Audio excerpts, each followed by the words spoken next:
donc à quoi peut ressembler un village, le village de Molombe, pardon. Donc vous avez une route principale. Il y a beaucoup de manguiers ici, de palmiers, beaucoup de maisons à cases. Vous avez l'arbre là-bas, un fromager qui est juste énorme. Ah, et puis ici on a des cases à étages, donc ça donne quelque chose comme ça.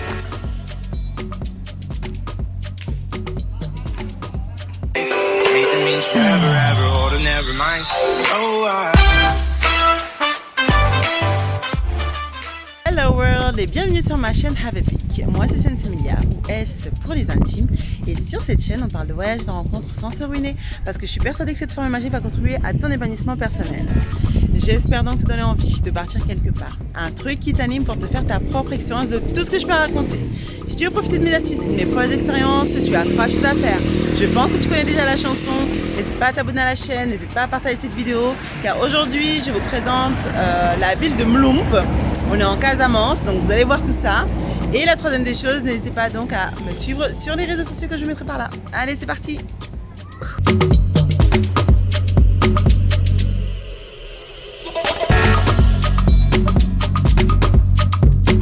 Bon, on est quelque part dans le village de Molombe, toujours. Et on s'est arrêté là.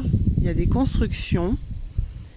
Et je me suis dit, bon allez, ça peut être intéressant de vous faire part de ce que c'est, clairement. Donc notre cher guide urbain va m'expliquer tout ça. Alors, qu'est-ce que tu peux nous dire de tout ça? Comment c'est construit, tout ça? Bon, là, on est devant une construction de cases. Ouais. Vous savez, on est dans une zone où la terre est argileuse. Donc ici, nous, quand nous construisons nos maisons, il suffit juste de creuser à côté. D'accord. Comme vous voulez enlever la première couche, et après creuser un tout petit peu à côté.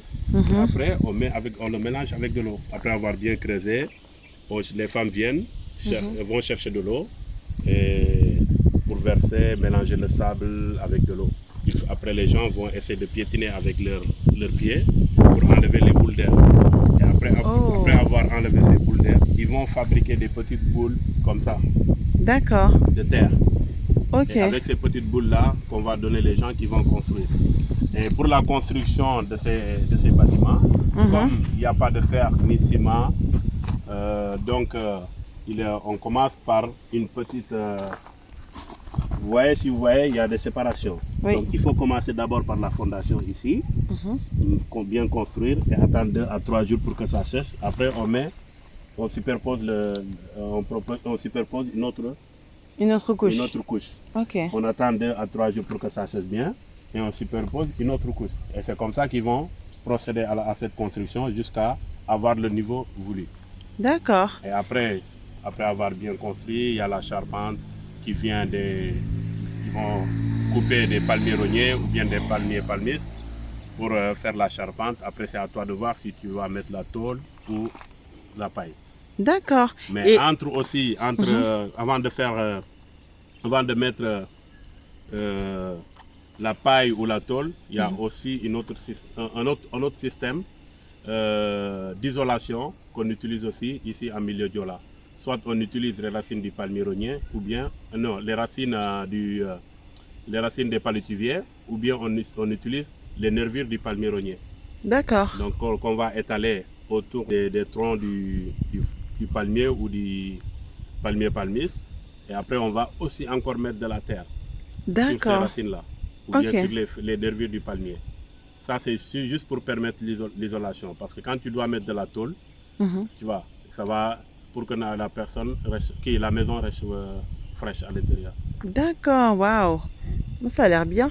Mais du coup là on voit des petites fissures, c'est pas... Les petites fissures bien grave. Là, ça fait rien. Ils vont continuer leur construction sans pour autant les quitter. Et c'est des maisons qui peuvent durer même un siècle. Waouh, ok. Bon bah voilà, c'est cool, c'est cool à savoir ça. Et c'est la toiture, après il faut mettre les voitures qui vont allonger un tout petit peu pour protéger, parce que comme il pleut beaucoup ici, pour protéger tout autour de la maison. D'accord. Bon, bah super. Du sable. Donc c'est le sable là qu'ils vont mouiller.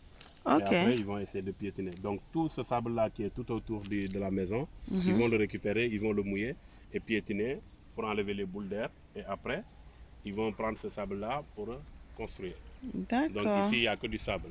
Pas de ciment ni fer. Ok, waouh. Et là, on voit les futurs... Ça, c'est pour la charpente. Ouais, pour la charpente. Pour la charpente de la maison. Waouh. Bon. Cool. C'est ingénieux tout ça. Voici les bâtons pour la charpente. Voilà. Donc, Ça, c'est le tronc du palmier rognier. ok. Et les arbres que vous voyez qui sont tombés parce que le gars a besoin d'espace pour construire sa maison. Parce qu'il a peur, après avoir fini de construire sa maison, parce qu'ici, comme il pleut beaucoup, avec des fortes tempêtes, il a peur qu'un jour que ces arbres-là tombent sur sa maison. Donc il est obligé de couper toutes les arbres qui sont aux alentours pour que sa maison puisse être en sécurité. Ok.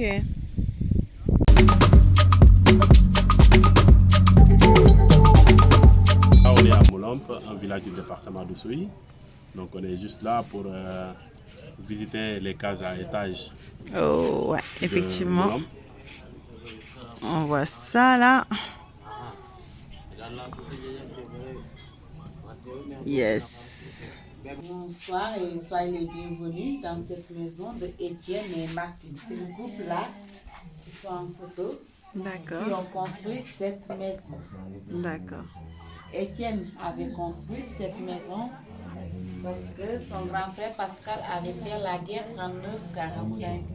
À son retour, Pascal voulait montrer les gens d'ici ce qu'il a vu en Europe et il a essayé avec la terre ici pour construire les maisons à étage. La terre, on ne le cherche pas loin, tout juste dans la cour. Tu enlèves le sac qui est à peu près à 20 cm, tu vois la terre qui est un peu argileux. Tu pioches la terre et tu mets là-bas de l'eau.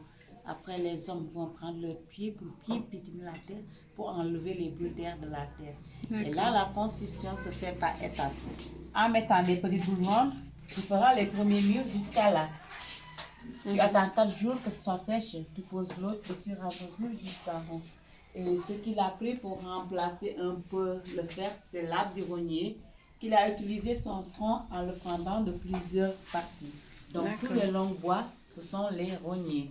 C'est là, le rognier là. Ah, ok. Voilà. Et les petits bois, ce sont les mangroves qu'il a utilisés en le coupant en 2 parties et il les range. Quand il finit de ranger ça, il prend un peu la terre qu'il a pris pour faire les murs. Il refait une petite couche de terre pour faire son faux plafonnage. En haut se trouvent les chambres à coucher. En bas, il y a la salle à manger, le grenier et le magasin. D'accord. Voilà, maintenant on va voir ce qui se passe en haut. Ok, c'est parti. Là, c'est 2 chambres. D'accord. C'était la chambre de grand-mère. D'accord. Là, c'est pour les filles, les enfants. C'est une chambre aussi. Ok. Voilà. Et là, Super. c'est une chambre d'amis. Ok. Génial. Une chambre d'amis. Ok. Bon, ok.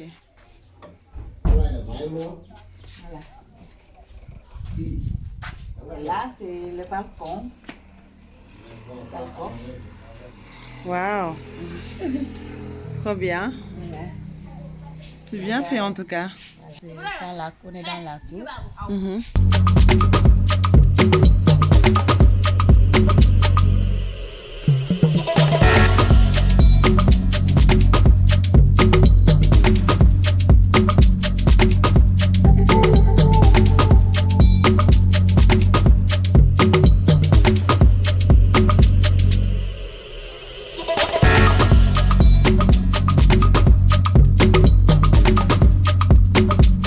Parce que la vie va vite, ne perds plus ton temps et vis ta propre expérience de voyage. Allez, je vous dis à bientôt.